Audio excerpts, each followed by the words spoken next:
पारां तोशाखाना तोहफ़नि बाबति वॾो फ़ैसिलो। परॾेही वज़ीर बिलावल भुट्टो ज़रदारी चयो आहे त हिकु वज़ीर आज़म हो जेको चवंदो हो 50 लख घर ऐं 1 करोड़ नौकरी ॾींदो। उन वज़ीर आज़म खे 4 साल मिलिया, हिकु घर बि न ठाहे सघियो।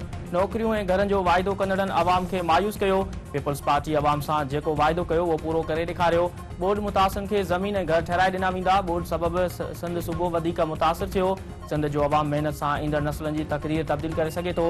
गुरबत जे ख़ात्मे लाइ औरतुनि खे बिना व्याज जे कर्ज़ ॾिना पिया वञनि। बोर्ड में सिंध पीपल्स हाउसिंग तहत सूबे में बोर्ड मुतासिरनि लाइ 20 लख घर ठाहिराइण बाबति तक़रीब। सिंध में 10 सालनि में भरपूर कमु थियो। बिलावल भुट्टो ज़रदारी जी मदद सां उहे कम कया जेकी न पे करे सघिया। गुज़िरियल 2 साल बोर्ड सबबि वॾी तबाही थी। मुतासिर इलाइक़नि में बहाली जो कमु हंगामी बुनियादनि ते कयो।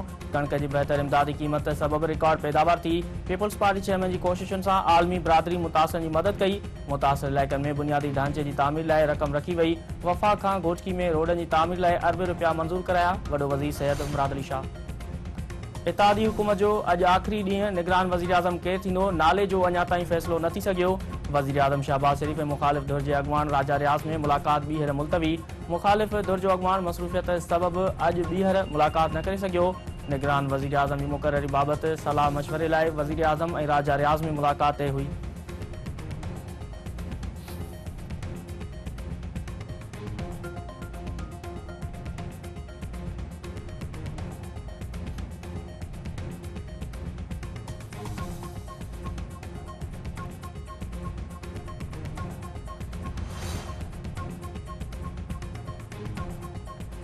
हुकूमत जो आख़िरी ॾियारो। निगरान वज़ीर आज़म जो फ़ैसिलो न थी सघियो। वज़ीर आज़म शहबाज शरीफ़ जी हिदायत ते शाम 7 वॻे असेंबली टोड़ण जी समरी सदर खे उमाणी वेंदी।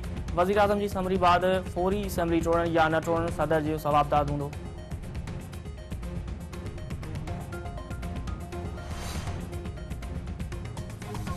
झेलम वेझो army chief general Syed Asim Munir पारां टिलाफील्ड फायरिंग रेंज जो दौरो। आर्मी चीफ लाइव फायर ऐं जदीद टैंकुनि जी मश्कुनि जो मुशाहिदो कयो। आर्मी चीफ खे स्ट्राइक कोर जी कारकर्दगी बाबति ब्रीफिंग ॾिनी वई। आर्मी चीफ जो चवणु आहे त पाक फ़ौज दुश्मन ताक़तुनि जी हर तरीक़नि खे मिटीअ में मिलाइण लाइ हर वक़्तु तयारु आहे।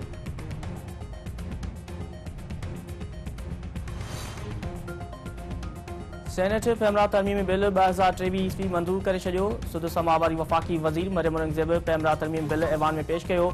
मरियम औरंगज़ेब जो चवणु आहे त तरमीमी बिल में समूरनि धुरनि जो सलाह मशवरो शामिल रहियो। सहाफ़ी जेसिताईं मुतहद रहंदा को बि संदन हक़ नथो खसे सघे।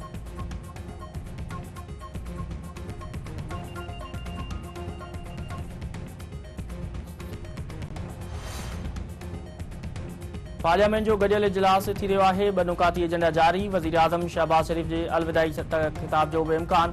ग्रुप फोटो सेशन बि थींदो। मेंबरनि जे मान में आजियानो ॾिनो वेंदो।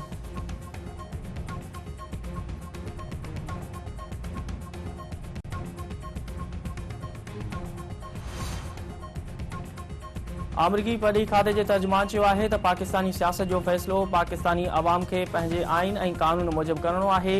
हू ॿियनि मुल्कनि जीअं पाकिस्तान ते बि ज़ोर ॾियनि था त आइन ऐं कानून ते अमल कनि। अमरीका पाकिस्तान सां घणनि मामलनि ते कमु करण लाइ पुरज़म आहे।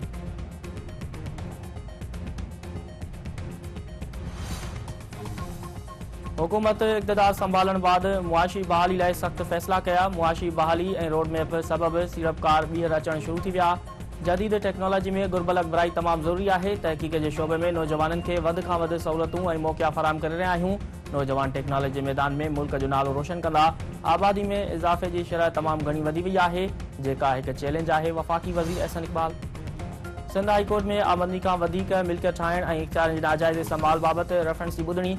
जस्टिस के आगा पारां सिंध असेंबली जे स्पीकर आगा सरादरानी जी ज़मानत बाबति दरख़्वास्त जी ॿुधणी खां इनकार। नई बेंच जुड़ण लाइ दरख़्वास्त चीफ जस्टिस खे उमाणी वई। गुज़िरियल ॿुधणी ते जस्टिस मुबीन लाखो बि दरख़्वास्त जी ॿुधणी खां माज़रत कई हुई।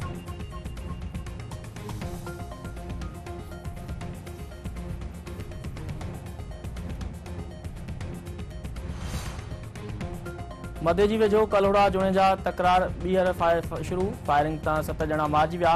फायरिंग में अब्दुल मजीद जुणे जो समेत 7 ॼणा मारिजी विया। धुरनि में छिकताण।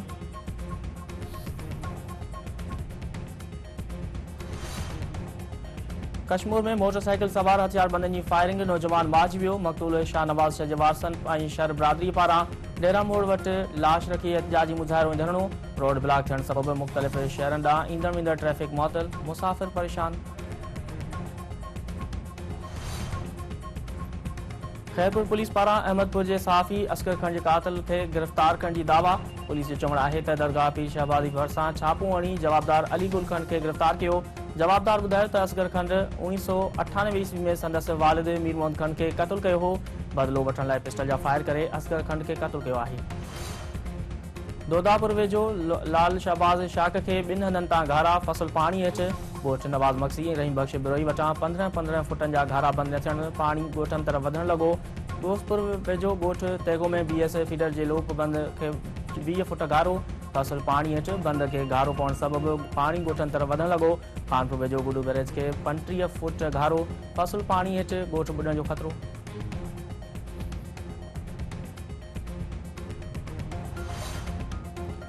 हैदराबाद में मज़दा ऐं सुजुकी में टक्कर, हिकु ॼणो फौत, हिकु ज़ख़्मी।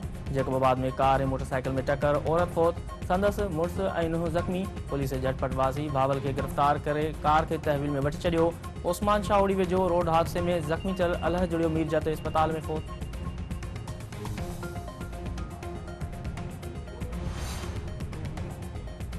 ऐं क़ौमी टेस्ट क्रिकेट टीम जो क्रिकेटर फवाद आलम रिटायरमेंट जी ख़बरुनि जी तरदीद करे छॾी। संदसि चवणु आहे त रिटायरमेंट जो को बि फ़ैसिलो नाहे कयो। संदसि रिटायरमेंट बाबति ख़बरुनि में का बि सदाकत नाहे।